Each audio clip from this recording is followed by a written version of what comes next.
पता जब मेरी फर्स्ट सैलरी इस यूट्यूब की इंटर्नशिप से आई तो मेरे पास डिफरेंट सोर्सेज से डिफरेंट एडवाइस आई कि अपनी सैलरी को यूज़ कैसे करूँ। सबसे पहले मेरी दादी ने कहा कि माँ ने अपने सारे पैसे जमा करके अपने लिए एक डायमंड के इयररिंग्स ले लियो। तो तभी मेरे डैड ने कहा कि Manya I think that you should create an FD fund. And तभी मेरा कजन भाई ने कहा कि Manya I think you should invest in a mutual fund. तभी मैंने सोचना शुरू किया कि एक ही फैमिली में रहते हुए इतने सारे लोगों की इतनी डिफरेंट एडवाइस क्यों होती है। Because today we are going to discuss कि आपके दादा, डैड एंड दोस्त की मनी एडवाइस इतनी डिफरेंट क्यों होती है।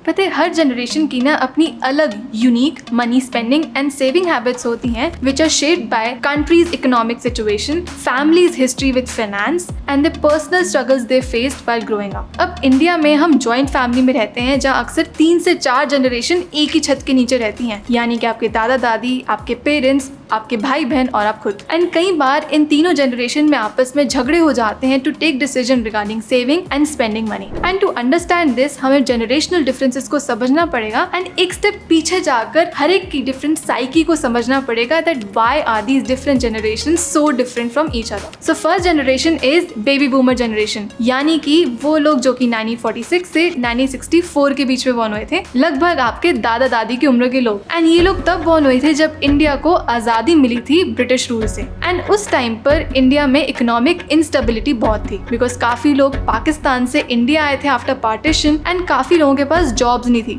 तो इस वजह से लोगों को फ्रॉम स्क्रैच अपना बिजनेस शुरू करना पड़ा था। अब मेरी दादी भी कई बार बताती हैं कि पार्टीशन के बाद उनके पापा यानी कि मेरे परदादा अपनी बर्तनों की बड़ी सी शॉप छोड़कर इंडिया में आए थे and he started his business from scratch. अब जाहिर सी बात है कोई इंसान अगर फ्रॉम स्क्रैच अपना बिजनेस शुरू करेगा तो उसके लिए पैसे की वैल्यू बहुत ज्यादा होगी। एंड इस वजह से इस जनरेशन की मनी स्पेंडिंग हैबिट्स बहुत ही कंजर्वेटिव है, यानी कि ये लोग सेव ज्यादा करते हैं और खर्च कम। एंड सेकेंडली इस टाइम पे सबसे ज्यादा लोग गवर्नमेंट सेक्टर में एम्प्लॉयड थे बिकॉज ज्यादा से ज्यादा लोग सरकारी नौकरी लेना चाहते थे बिकॉज वो देती थी pension which insured a secure future in the retirement age. And इस वजह से आप देखते होगे कि आपके दादा दादी को पेंशन की एम्फेसिस इतनी ज्यादा क्यों लगती है। एंड इन जनरेशन की सबसे बड़ी कंप्लेंट होती है बढ़ती हुई महंगाई। अब ये कंप्लेंट जाहिर भी है बिकॉज पिछले 75 ईयर्स में इंडिया में बहुत तेजी से प्रोग्रेस हुआ है, चाहे टेक्नोलॉजी हो चाहे वर्ल्ड ऑफ फाइनेंस। अब मेरी दादी की हमेशा ये कंप्लेंट रहती है कि हमारे ज़माने में तो 7 रुपए में पूरे घर की सब्जी आ जाती थी।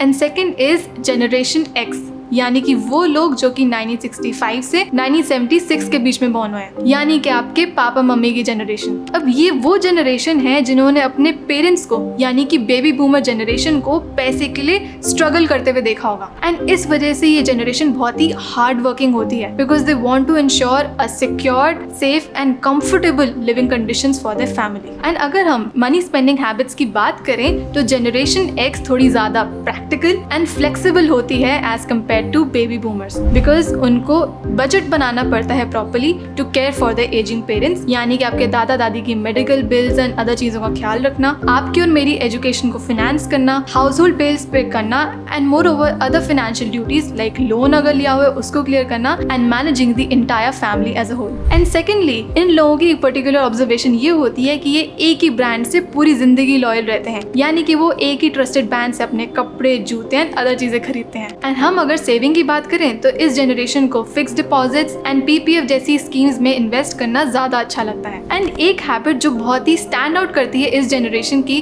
वो है प्रैक्टिसिंग सेल्फ रेस्ट्रेंट, यानी कि आपके मम्मी पापा की जनरेशन कभी भी इम्पल्स बाइंग नहीं करती है आपकी और मेरी तरह। ऐसा इसलिए बिकॉज ये जनरेशन जब बड़ी हो रही थी तो उनके टाइम में बड़े फाइनेंशियल डिसीजन लाइक गाड़ी खरीदना, घर खरीदना बहुत ही लेट आए बिकॉज उनको पैसे जमा करने पड़ते थे to make such big expenses. And अब हम बात करते हैं मिलेनियल्स की जो कि 1977 से लेकर 1995 तक बॉर्न हुए हैं एंड जेन ज़ी जो कि 1996 से लेकर अभी तक चले आ रहे हैं। सो इन दोनों जनरेशंस को हम मानते हैं वो लोग जो कि योलो में बिलीव करते हैं, that is you only live once, यानी कि वो लोग जो बहुत ही कूल हैं, they splurge money and wish to enjoy their life. ये लोग वो हैं जो अपने आप को digital natives, tech savvy and computer as humans बोलते हैं। एंड मिलेनियल जनरेशन बहुत ही कंफर्टेबल लाइफ लीड करके आती है because they have their own home, their own car, जो कंफर्ट शायद उनके पेरेंट्स के पास ना हो। एंड कई बार इसलिए हमारे पेरेंट्स हमें ताने मारते हैं कि हमारे जमाने में तो हम एक एक रुपया बचाया करते थे, बट तुम लोग हो कि सारा का सारा पैसा ही खर्च कर डालते हो। एंड ये जनरेशन काम पैसे के लिए नहीं बल्कि पर्पस एंड पैशन के लिए करती है, बिकॉज ज्यादातर हम लोगों पे इकोनॉमिक बर्डन नहीं है to sustain and have the family responsibility on our shoulders to bear. And spending की बात करें तो Gen Zs and millennials are slightly more flexible and experimental in their choices as compare to their parents, because जब 1991 में liberalisation and privatisation हुई तो India में कई सारे फॉरेन ब्रांड्स आए and this generation was open to experiment with new restaurant. And इसलिए आप देखोगे कि आपके पेरेंट्स उसी रेस्टोरेंट में खाना खाना जाएंगे एंड आप कहोगे कि क्यों ना हम नया मैक्सिकन या जापानीज cuisine ट्राई करें। सेविंग की बात करें तो ये जनरेशन डिजिटल सेविंग में ज्यादा बिलीव रखती है, यानी कि bonds, equities, mutual funds etcetera. And इस जनरेशन की सबसे स्टैंड आउट करने वाली कैरेक्टरिस्टिक होती है इम्पल्स बाइंग, यानी कि इनको रेस्ट्रेंट बिल्कुल भी नहीं आता है। अगर अभी बाहर से खाने का मन है तो इमीडिएटली जोमेटो से ऑर्डर कर दिया एंड हमेशा अपनी डिजायर्स एंड वांट्स पे चलना। जो कैरेक्टरिस्टिक हमारे पेरेंट्स में सेल्फ रिस्ट्रेंट की थी वो इस जनरेशन में ज्यादा नहीं दिखती। सो इस वीडियो में हमने देख लिया कि कैसे डिफरेंट जनरेशंस की money spending and saving habits influence होती हैं उनके social, political and economic background से। तो नेक्स्ट टाइम जब भी आपके घर में कोई डिस्प्यूट की सिचुएशन आती है कि आपके बड़े कहते हैं कि एफडी एंड रियल एस्टेट में इन्वेस्ट करो एंड आपका पर्सपेक्टिव हो कि म्यूचुअल फंड्स एंड इक्विटी में डालो, तो गुस्सा होने से पहले पॉज लेना, बिकॉज सोच के देखो कि आपके दादा दादी के टाइम में तो डिजिटल इन्वेस्टमेंट ऑप्शन तो थी नहीं, तो शायद उनको ये नई चीजें समझने में एंड पे ट्रस्ट करने में थोड़ा टाइम लगे। तो पहले समझना और फिर अपना पर्सपेक्टिव समझाना।